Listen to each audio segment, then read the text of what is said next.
እስቲ በመጀመሪያ ሐኪም መልኬ የሚናገረውን እንስማና ከዛ ቀጥሎ ወደ ዝርዝሩ እንገባለን። ያው በነገራችን ላይ ከባህላዊ ሕክምና ከማደንቃቸው ሰዎች ውስጥ አንዱ ሐኪም መልኬ ነው።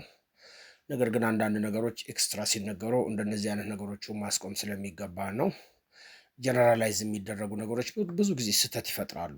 እንዴት ያላችሁ እንደሆን ሰው በደረሰበት መጠን ነውና የሚመላለሰው።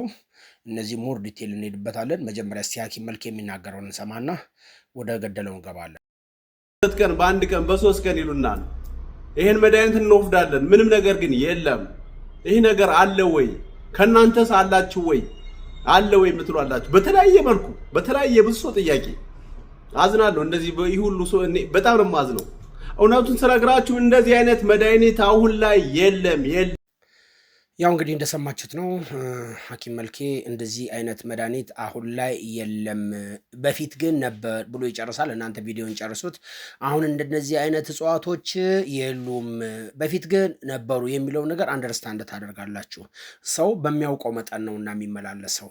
እኔ ጋር የለም የሚለው የተሻለ ነው የሚሆነው። ዜርፎር በጣም የሚገራርሙ ሰዎች አሉ፣ የሚገራርሙ ሊቃውንቶች አሉና በዚህ ዙሪያ ላይ ሁለተኛ ነገር ደግሞ የተጻፉ መጽሐፍቶችን የማግኘት ነገሩ በጣም ወሳኝ ነው። ምክንያቱም እኔ መጀመሪያ አካባቢ ላይ ይህንን የአባቶቻችንን እውቀት ላጠና የጀመርኩ አካባቢ ላይ ልክ እኔ ያነበብኩት ነገር ላይ የቆመ ይመስለኝ ነበር። በኋላ አንድ አባት ምን አሉኝ፣ አይ የውቅያኖስን ውሃ በማንኪያ ወይም በጭልፋ ቀርተህ ትጨርሰዋለህ ነበር ያሉኝ። እና ብዙ ማንበብ ብዙ ማወቅ ያስፈልጋል። ኮንክሉዥን ላይ መድረስ ጥሩ አይደለም። ሐኪም መልኬ ከተናገረው ነገር ውስጥ በጣም ደስ የሚለው መንገድ እውነቱን ነው። በ3 ቀን የሰውነት ክፍል አያድግም። አንድን ብልት በ3 ቀን ወይም በ2 ቀን ወይም በ7 ቀን አሳድጋለሁ ብሎ ኢቭን አጀንዳ ላይ ይዞ መቅረብ ራሱ ወንጀል ነው። ምናልባት ያ ወፈረ የተባለው የሰውነት ክፍል ተቆጣ ቢባል ይሻላል። በ3 ቀን አንድ ነገር ቀብታችሁት ወይም ደግሞ እንደ ኪኒን ወስዳችሁት ካበጠ ተቆጣ፣ ያ የሰውነት ክፍላችን ተቆጥቶ ነው እንጂ አድጎ እንዳልሆነ ትኩረት አድርጋችሁ ልትቀበሉት ወይም ልትሰሙት የሚገባ ጉዳይ ነው። ከባችሁ አይደለም፣ ተቆጣ ነው። በ3 ቀን የሚያድግ የሰውነት ክፍል የለም። አንድ ዘርታችሁት እንኳን አፕሮክሲሜትሊ ከ7 ቀን በኋላ መሰለኝ ከመሬት ውስጥ እንደ እምቡጦ ነው ይዞ የሚወጣው። ስለዚህ ሐኪም መልኬ የተናገረው በዚህ ሳይድ ትክክል ሆኖ ሳለ ብልት ሊያሳድግ ወይም ሊያወፍር የሚችል ነገር አለ ወይስ የለም? የለም ብሎ የደመደመው ግን ፍጹም ስህተት ነው። እኔ ለብዙ ባህል ሕክምና ሰዎች ጥሪ አቅርቤያለሁ። ለብዙ የሕክምና ባለሙያዎችም ይህንን ነገር ፈቃደኛ ቢሆኑና ቢሞክሩት ወይም ቢያስሞክሩት ማይክሮፔኒስ ላላቸው ሰዎች ይህንን ነገር ወስደው እንዲያስሞክሩት በተደጋጋሚ ጥሪ አቅርቤያለሁ። ምክንያቱም ይሄ ነገር እንደ ሀገራችን በጣም የሚገርም ነገር ስለሚሆን እስፔሻሊ ውፍረቱን በመጨመር ይሄ ብልቶቻቸው ሙሉ በሙሉ አልሰራም ያላቸው ወንዶች በተለይ ሴጋ የሚጠቀሙ በጣም የዘመኑ ወጣቶች በዚህ ነገር ቪክቲም ስለሆኑ በተለይ ውፍረቱንና በዚህ በብልት ጥንካሬ በስንፈተ ወሲብ በተለይ ያለመቆም ችግር እንደዚህ አይነት ችግር ላላቸው ወንዶች ራሳችሁ ልካችሁ ብዬ ለሕክምና ባለሙያዎች የሚሆን ለባህላዊ መድኃኒት አቅራቢዎች ጥሪ አቅርቤያለሁ። ኢንተረስትድ አይደሉም። ምክንያቱም አንዳንዶች ያው ዝርዝሩ ጥቅም ስለሌለው ነው እንጂ ብዙዎች ለምርመራ ብቻ እኔ የምጠይቀውን ይሄንን ነገር አቅርቤ ለእናንተ ያቀረብኩትን ነገር የምጠይቀውን ክፍያ በቀላሉ ማግኘት ስለሚችሉ ለምን ሰዎች ሶሉሽን ላይ እንዲደርሱ ይፈልጋሉ። እዚህ ሚዲያ ላይ እንደምታዩት ብልታችን 3 ክፍል ወይም ከዛ ኤክስትራ የሆኑትን ተውትና ዋና በወሲብ ሰዓት ላይ በጣም አስፈላጊ ሆኑ 3 ክፍሎች አሉት። አይታችሁት ከሆነ ኮርፖራ ካቨርኖሳ የሚባሉ ሌፍት ኤንድ ሳይድ ላይ በብልታችን ላይ የሚገኙ ስፖንጂ አይነት እንትኖች እዚህ ቪዲዮ ላይ እያያችሁት ነው። ይህንን ምስል ያስቀመጥኩበት ምክንያት የሕክምና ባለሙያዎችም ትኩረት አድርጉት እንዳያሰር። ዩሬትራ ወይም ደግሞ ሽንታችን ቀዳዳ የሚወጣበት ደግሞ ኮርፐስ ስፖንጆ ወይም ካቨርኖሳ ኮርፖስ ካቨርኖሳ እንደሚባል ያለ ስፖንጂ የሚመስሉ 3 የሰውነት የብልታችን ክፍሎች አሉ ሜን የሆኑት።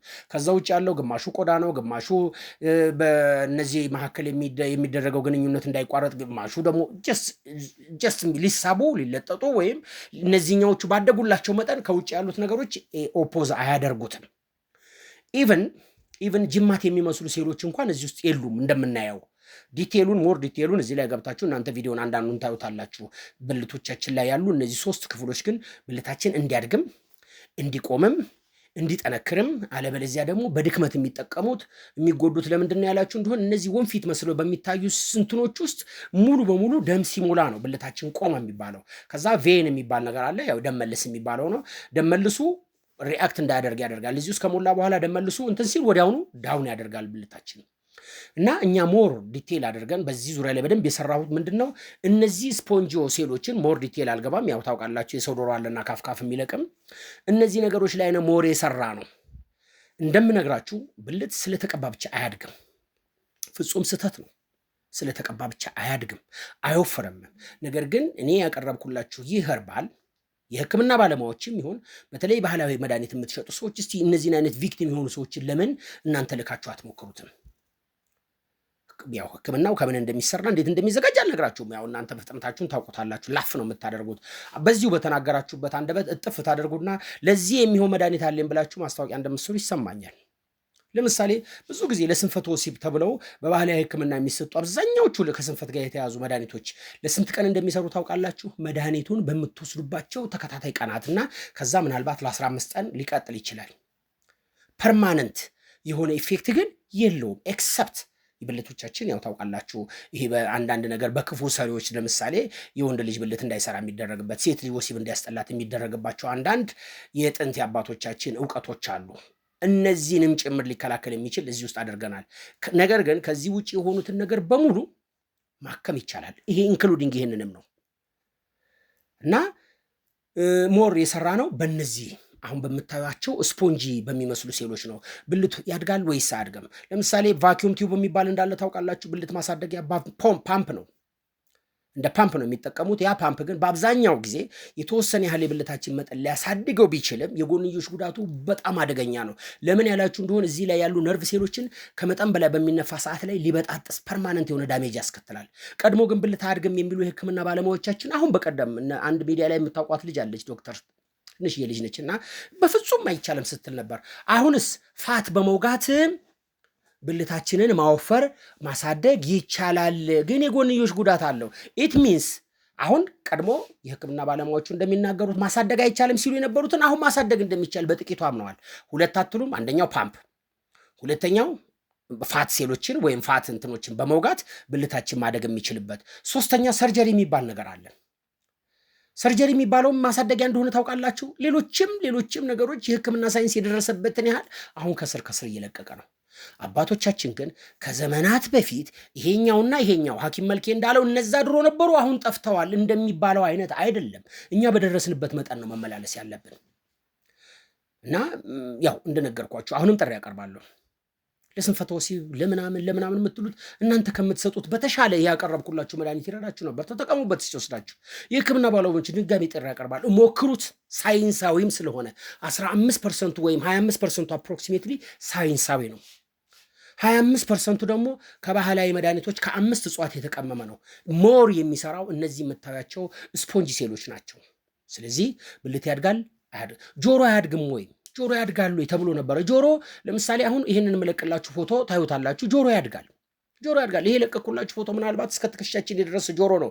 እስከ እምብርት የሚደርስ ጆሮ ማሳየት ይቻላል፣ ስለሚቀፍ ነው እንጂ ነግራችኋለሁ። አንገት ያድጋል። በፍጹም ኢምፖሲብል ከምላቸው ነገሮች ውስጥ አንገት ነው። አንገት ያደገውን አንገት አያችሁት? ያድጋል። ሁልጊዜም ሰው በደረሰበት መጠን ነው የሚመላለሰው። እኛ የምናወራው ሁልጊዜ የደረስንበት ስትመላለሱ ታዲያ ጀነራላይዝ ባታደርጉት በእውቀታችን በዛ ላይ እኔ ጋር የለም የሚለው የተሻለ ነው። እኔ አሁንም ለሐኪም መልኬም ከተቻለ በዚህ መልኩ ጥሪ ያቀርብለታለሁ። ለሌሎቻችሁም አይቻልም ጆሮ ያድጋሉ ያሉትን ለእነ ዮሐንስም ጥሪ ያቀርባለሁ። ይሞክሩት ይውሰዱና 5 እጽዋት ውህዶች አሉት። ሞክሩት። ያንን ቪክቲም እኔ ጋር የላኩትና ይሞክረው። ከ15 ቀን እስከ 20 ቀን ባለው ውፍረቱ ግልጽ የሆነ ለውጥ ያመጣል። ስንፈተ ወሲብ የተጠቁ ሰዎች ለምሳሌ ፍጹም የማይቆምላቸው ይላኳቸው፣ ኢንክሉዲንግ የስኳር ታማሚ የሆኑት። ነገር ግን ሁሉም እኔ በምሰጠው ነገር ይድናል እያልኩ አይደለም። ሁሉ በሁሉ የሆነ የሰራዊት ጌታ እግዚአብሔር ብቻ ስለሆነ ይሞክሩት። በስንፈተ ወሲብ የተጠቁ ይሞክሩት። ብልቶቻቸው አልቆምም ላላቸው እነዚሁ የህክምና ባለሙያዎች፣ አለበለዚያም ደግሞ እነዚህ ባህላዊ ሐኪሞች እኛ ያቀረብነው መድኃኒት ይውሰዱና ይሞክሩት። ፔሸንቶቻቸውን ይላኩና በትእዛዙ መሰረት የሚሰራ ሰው ማንም ሰው ካለ የመቆም ችግር ቶሎ የመጨረስ ችግር ምናምን፣ ይሄ ደግሞ ፐርማነንት ቋሚ የሆነ ለውጥ ነው ያለው። እንደ ለስንፈተ ወሲብ ተብሎ እንደሚሰጡ መድኃኒቶች ያንን በምትጠቀምበት ሰዓት ብቻ የሚሰራና ቀጥሎ ዳውን የሚያደርግ አይደለም። እድሜ ለምሳሌ እየገፋ በሚሄድ ሰዓት የወንድ ልጅ ብልት ወደ ውስጥ እየተሰበሰበ ይገባል የሚባል ነገር፣ ለእነዚህ ሁሉ ሶሉሽኖች ናቸውና ድጋሚ ጥሬን አቀርባለሁ። ሁልጊዜም ግን በተቻለ መጠን በምናውቀው መጠን ብንመላለስ ስላለው ወንድማችሁ ዊዝደም ኦፍ ሰለሞን ነኝ። አመሰግናለሁ። እንግዲህ አንዳንድ ነገሮችን ያው ከዚህ ጋር እያይዤ እለቅላችኋለሁ። ታንኪዩ